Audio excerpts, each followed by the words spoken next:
नमस्कार दोस्तों, मैं हूं मुकेश कुमार सिंह और एक बार फिर से मैं अपने स्वागत करता हूं अपने YouTube channel clear your concept में। दोस्तों, मैं आज आपके लिए एक नई सीरीज शुरू कर रहा हूं, भारत संविधान का निर्माण। ये सीरीज कई खंडों में होगी, यानी कई वीडियो बनेंगे और मैं उम्मीद करता हूं कि आप पहले वीडियो को पसंद करेंगे, उसके बाद आने वाली सभी खंडों को भी पसंद करेंगे। और मैं चाहता हूँ कि आप इस सीरीज़ का अधिक से अधिक लाभ उठाएँ, चाहे स्कूल जाने वाले छात्र हों या कॉम्पिटिटिव एग्ज़ाम तैयारी करने वाले हों, सभी लोग इसका लाभ उठाएं तो हमें प्रसन्नता होगी। सबसे पहले हम ध्यान देंगे संविधान क्या होता है, संविधान का क्या तात्पर्य है। संविधान को अंग्रेजी में कॉन्स्टिट्यूशन कहते हैं, जो लैटिन भाषा कॉन्स्टिट्यूट से मिलकर बना है, जिसका शाब्दिक अर्थ होता है शासन करने वाला सिद्धांत। यानी कॉन्स्टिट्यूशन क्या है? कॉन्स्टिट्यूशन मतलब शासन करने वाला सिद्धांत। ऐसी बातें, ऐसे सिद्धांत जो शासन पद्धति में इस्तेमाल होते हैं, शासन के लिए होते हैं, वो कॉन्स्टिट्यूशन से संबंधित होते हैं।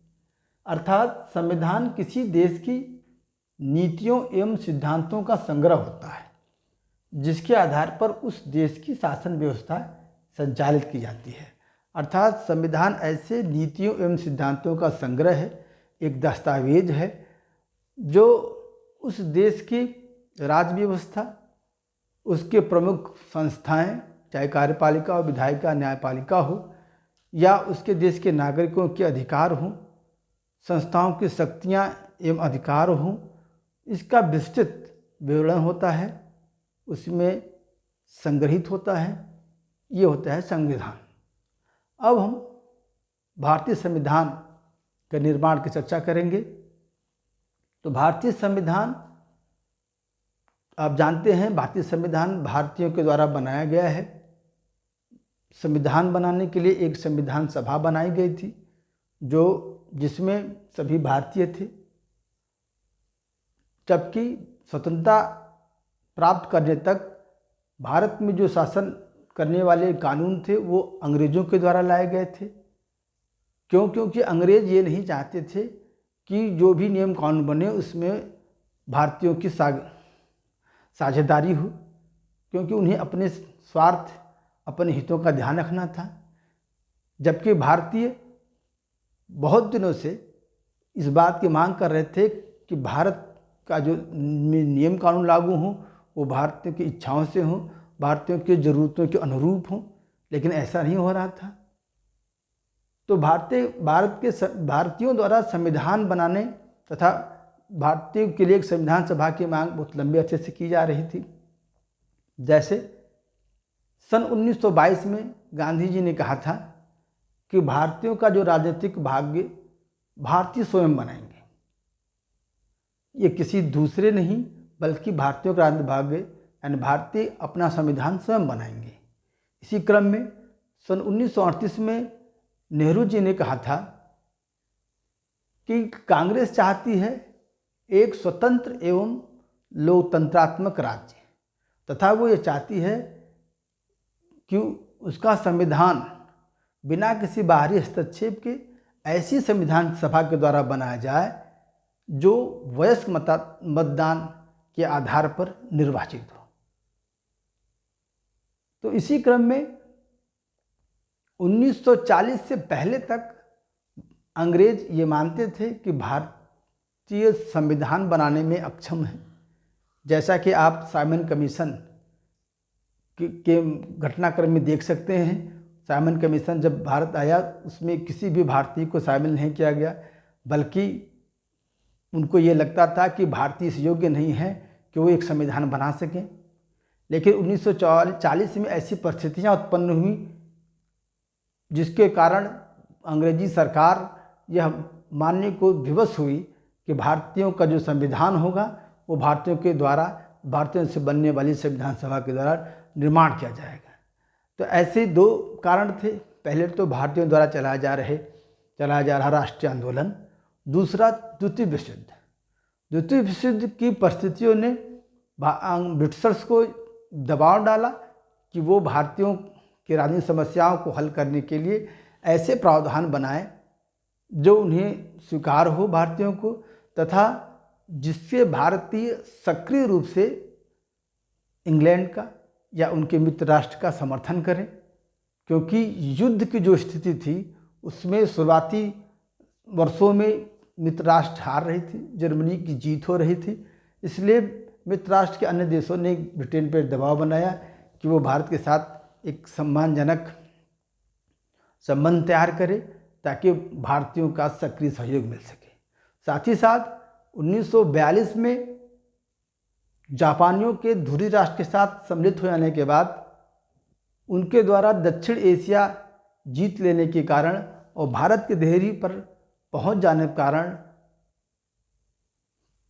अंग्रेजों पर दबाव और बढ़ गया और उन्होंने भारतीयों की सहायता के लिए एक मिशन भेजा, जिसे हम क्रिप्स मिशन कहते हैं। सर स्टैफर्ड क्रिप्स जो हाउस ऑफ कॉमन्स के नेता थे, उन्हें चर्चिल ने भारतीयों से संवाद करने के लिए, भारतीय राज्य समस्या की गुत्थी को हल करने के लिए, या अप्रत्यक्ष रूप से कहें तो भारतीयों का समर्थन, उनकी सहायता हासिल करने के लिए भारत भेजा। क्रिप्स मिशन की जो प्रमुख बात थी वो ये थी कि क्रिप्स मिशन युद्धोपरांत लागू होने वाले प्रस्ताव थे, अर्थात युद्ध समाप्त हो जाते उसके बाद क्रिप्स मिशन के प्रस्ताव लागू होते। और साथ ही साथ यह एक और शर्त थी, यदि कांग्रेस और मुस्लिम लीग दोनों ही पार्टियां सहमत हो जाएं फिर क्रिप्स मिशन के प्रस्ताव लागू होने वाले थे। तो हम क्रिप्स मिशन के प्रस्ताव की चर्चा करते हैं। भारत के संविधान की रचना भारत के लोगों द्वारा निर्वाचित संविधान सभा करेगी। यह औपचारिक रूप से पहली बार, हालांकि अगस्त प्रस्ताव में भी इस बात का उल्लेख है, क्रिप्स मिशन में इस बात को और बढ़ा के और स्पष्ट तरीके से कहा गया कि भारत की जो संविधान रचना होगी वो भारतीयों के द्वारा होगी, उसके लिए एक संविधान सभा बनेगी। दूसरी बात, संविधान बनाने वाली सभा का चुनाव विधानसभाओं के निम्न सदन द्वारा अनुपातिक पद्धति के अनुसार किया जाएगा। यानी जो संविधान सभा बनेगी उसके सदस्य के लिए अलग से चुनाव नहीं होंगे, बल्कि वो प्रांतीय विधानसभाओं के सदस्यों में से आनुपातिक प्रतिनिधित्व के अनुसार चुने जाएंगे और वो संविधान सभा में संविधान बनाने का कार्य करेंगे। तीसरा जो प्रमुख प्रावधान था, सभी प्रांतों और देशी रियासतों से मिलकर एक संघ बनेगा। वो एक संघ के पक्षधर थे, वो चाहते थे कि पूरा भारत उनका युद्धकालीन परिस्थितियों में सहायता दे। चौथा प्रावधान था कि कोई प्रांत या देशी रियासत जो संविधान को स्वीकार करने के लिए तैयार नहीं हो, तत्समय विद्यमान अपनी संवैधानिक स्थिति बनाए रखने के लिए स्वतंत्र होगा। कई वर्षों से मुस्लिम लीग इस बात का मांग कर रही थी कि उसे अलग पाकिस्तान दिया जाए, उसके लिए अलग क्षेत्र की व्यवस्था की जाए। तो पाकिस्तान के लिए एक अलग संविधान की मांग को तो स्वीकार नहीं किया गया, लेकिन अगर कोई प्रांत संविधान सभा के तरीके से संतुष्ट न हो, से सहमत न हो, तो वो अलग रह सकते हैं और उनके लिए अंग्रेजी सरकार अलग व्यवस्था करेगी। तो ये चार प्रमुख प्रस्ताव थे जो संविधान बनाने से जुड़े हुए थे, लेकिन इन प्रस्तावों को न तो कांग्रेस ने स्वीकारा और न ही मुस्लिम लीग ने। कांग्रेस ने कहा, गांधी जी ने कहा था कि क्रिप्स मिशन के जो प्रस्ताव हैं वो पोस्ट डेटेड चेक है, और उसमें किसी ने जोड़ दिया कि ऐसे बैंक के पोस्ट डेटेड चेक हैं जो कि डूब रहा है, क्योंकि 1942 में इंग्लैंड की स्थिति अच्छी नहीं थी, वो हार रहे थे, उनकी स्थिति बिगड़ रही थी दिनों दिन। इसलिए, और दूसरी बात, कांग्रेस जो कार्यकारिणी बनने वाली थी उस कार्यकारिणी का सभी प्रमुख अधिकार जैसे कि वैदेशिक मामले, रक्षा या संचार व्यवस्था पर निर्णय वायसराय का होना था। कार्यकारिणी जो बननी थी वो सिर्फ एक परामर्शदात्री के हैसियत से काम करती, यानी सभी प्रमुख अधिकार वायसराय के पास होने थे। इस मुद्दे को लेकर के कांग्रेस क्रिप्स प्रस्ताव का विरोध किया, उसका समर्थन नहीं किया।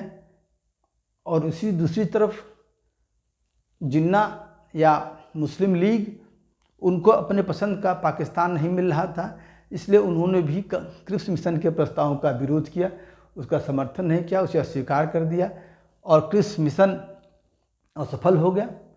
क्रिप्स मिशन के असफल होने पर चर्चिल बहुत खुश भी हुआ, क्योंकि वो सिर्फ दिखावा करना चाहता था कि वो भारत को स्वतंत्रता की ओर ले जाना चाहता है, भारत के स्वनिर्णय का अधिकार देना चाहता है, लेकिन उसने ऐसे कोई बात इसमें नहीं कही गई थी, इसकी वजह से ये प्रस्ताव असफल हुआ।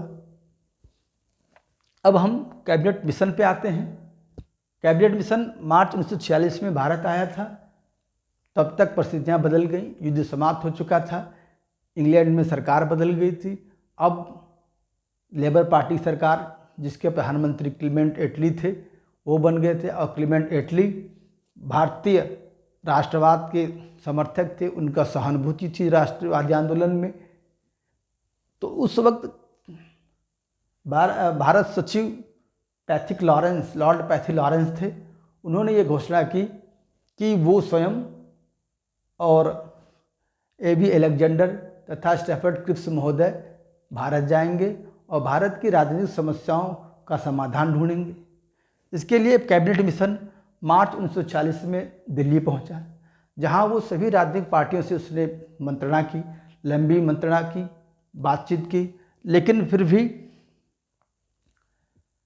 मुस्लिम लीग और कांग्रेस में कोई समझौता नहीं हो सका। इनके पहले भी लॉर्ड बॉयवेल ने शिमला सम्मेलन बुलाया था, जिसमें एकता कायम करने की कोशिश की, लेकिन वहाँ भी एकता कायम नहीं हो सकी थी। उसी तरीके से यहाँ पर भी कैबिनेट मिशन ने बहुत बातें की, लेकिन एकता कायम नहीं हुई। इसलिए कैबिनेट मिशन को स्वयं अपने प्रस्ताव रखने पड़े। कैबिनेट मिशन का जो प्रमुख उद्देश्य था कि वो भारत आकर के संविधान सभा के कार्य को आगे बढ़ाना चाहती थी। जो संविधान भारतीयों के द्वारा बनना था, जो संविधान सभा भारतीयों से बननी थी, उसके कार्य को आगे बढ़ाना चाहती थी। इस कड़ी में कैबिनेट मिशन ने दो प्रमुख प्रस्ताव रखे। पहला था ब्रिटिश भारत और रियासतों का मिला जुला एक संघ होना चाहिए, क्योंकि अब परिस्थितियाँ बदल चुकी थी। इंग्लैंड के स्थान पर अमेरिका का वर्चस्व स्थापित हो चुका था। अमेरिका अब इंग्लैंड से ऊपर स्थापित हो चुका था, या उसकी प्रभुत्व स्थापित हो चुका था। अब इसलिए इंग्लैंड चाहता था कि एक सशक्त, एक एकीकृत भारत हो, ताकि उसे भविष्य में उससे अच्छे संबंध कायम रखे जा सकें। इसलिए उसने कहा, इस कैबिनेट मिशन में ये प्रावधान हुआ कि एक संघ बने, मजबूत संघ। दूसरी बात, जो विदेशी मामले, रक्षा एवं संचार साधन हो, उसका उत्तरदायित्व, उस पर निर्णय लेने का अधिकार केंद्रीय कार्यकारिणी का हो, और वह केंद्रीय कार्यकारिणी विभिन्न राजनीतिक पार्टियों के सहयोग से बने। कैबिनेट मिशन में एक अंतरिम सरकार बनाने का भी प्रावधान था। दूसरा जो संविधान से संबंधित प्रावधान था संविधान सभा से, वो था संविधान सभा 3 गुटों के अनुसार 3 भागों में बांटी जानी थी। तीनों भाग अपने अपने प्रांतों के लिए संविधान बनाएंगे, फिर तीनों भाग सम्मिलित रूप से संघीय संविधान बनाएंगे। तो इसमें एक खास बात है, संविधान सभा 3 गुटों के अनुसार 3 भागों में विभाजित होगी।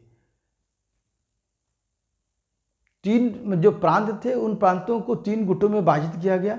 पहले भाग में हिंदू बहुल प्रांत थे, दूसरे भाग में मुस्लिम बहुल प्रांत, और तीसरे में असम एवं बंगाल थे।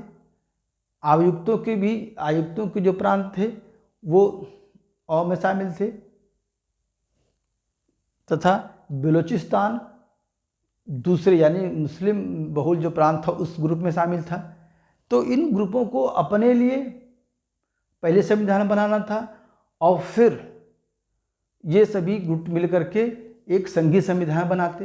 तो इस प्रकार से ये जो प्रावधान था एक बहुत ही पेचीदा एवं विचित्र प्रावधान था, जिसको लेकर के जिसका विरोध कांग्रेस की सरकार ने किया, कांग्रेस ने किया था।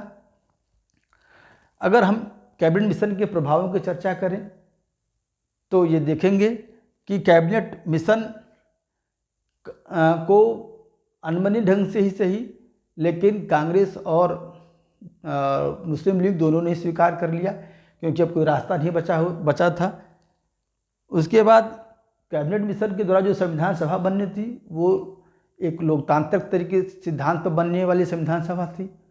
उसमें कोई भी ब्रिटिश नागरिक या यूरोपीय व्यक्ति शामिल नहीं था, और साथ ही साथ एक अलग पाकिस्तान के मांग को ठुकरा दिया था इसने। कमियों को अगर हम देखें कैबिनेट मिशन में, तो उसने एक संविधान सभा के बनाने की एक विचित्र जो है प्रावधान रख दिया था, जिसका कांग्रेस ने विरोध किया। ये ऐसे प्रावधान थे जैसे कि घोड़े के सामने गाड़ी जो दी गई हो कि पहले प्रांत का संविधान बनाइए, फिर संघ का संविधान बनाइए। तो हम देखते हैं दो प्रमुख मुद्दों पर हमने चर्चा की, क्रिप्स मिशन और कैबिनेट मिशन। उम्मीद करता हूं कि आप लोगों को मेरा वीडियो पसंद आएगा। इसके बाद जो अगला वीडियो होगा वो संविधान सभा पर होगा, इसलिए यदि आपको मेरा वीडियो पसंद आए तो आप प्लीज़ सब्सक्राइब करिए, लाइक करिए और शेयर करिए। धन्यवाद।